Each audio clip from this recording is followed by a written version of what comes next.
అందరికీ నమస్కారం. జై ప్రజారాజ్యం 2029 ఛానల్కి స్వాగతం. మీరు కనుక ఇంకా ఈ ఛానల్ సబ్స్క్రైబ్ చేయనట్లయితే దయచేసి వెంటనే సబ్స్క్రైబ్ చేయండి. మేము చేసే వీడియోలన్నీ మీకు వెంటనే నోటిఫికేషన్ వస్తాయి. మెగాస్టార్ చిరంజీవి ఒక లివింగ్ లెజెండ్. సాధారణ మధ్యతరగతి కుటుంబీకుడు పట్టుదలతో కృషి చేస్తే ఏ స్థాయికి చేరుకోగలడు అని ప్రత్యక్షంగా నిరూపించిన వ్యక్తి. ఒక మహా వటవృక్షంగా తాను ఎదగడమే కాదు, తన కుటుంబానికి చెందిన మరికొందరిని కూడా స్టార్లుగా ఎదిగేలా చేసి ఒక మహా సామ్రాజ్యాన్ని స్థాపించారు. ఇలాంటి వ్యక్తి ఈ జనరేషన్ లో ఉభయ తెలుగు రాష్ట్రాల్లోనే కాదు, దేశంలోనే మరొకరు కనిపించరు.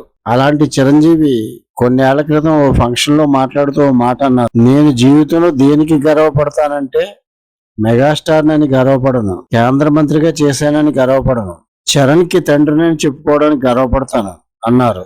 ఆయన ఆ మాటలు చెప్పే సమయానికి RRR చిత్రం రాలేదు, రంగస్థలం విడుదల కాలేదు, ధ్రువ రిలీజ్ కి ముందు. అప్పుడు ఆ మాటలు కొందరికి అతిశయోక్తిలా అనిపించవచ్చు. కానీ ధ్రువ, రంగస్థలం, RRR చిత్రాలతో స్టార్ గానే కాకుండా మహానటుడిగా శిఖరాలను అధిరోహిస్తూ ఎంత ఎదిగినా ఒదిగి ఉంటూ కించిత్ గర్వాన్ని కూడా దరిచేరనీయకుండా సింపుల్ గా ఉంటూ వ్యక్తిగా అత్యున్నత స్థాయికి ఎదిగిన చరణ్ ని ఇప్పుడు చూస్తుంటే మెగాస్టార్ చిరంజీవి నాడు చెప్పిన మాటలు అక్షర సత్యం అని అందరూ ఒప్పుకుంటారు. తాజాగా చెన్నైకి చెందిన Vels university global star Ram Charan కు డాక్టరేట్ ప్రదానం చేసింది. ఒక లెజెండ్ కడుపున పుట్టి తాను మరో లెజెండ్ గా ఎదగడం చరణ్ కే చెల్లింది. అది కూడా అతి తక్కువ సమయంలో, అతి తక్కువ చిత్రాలతో.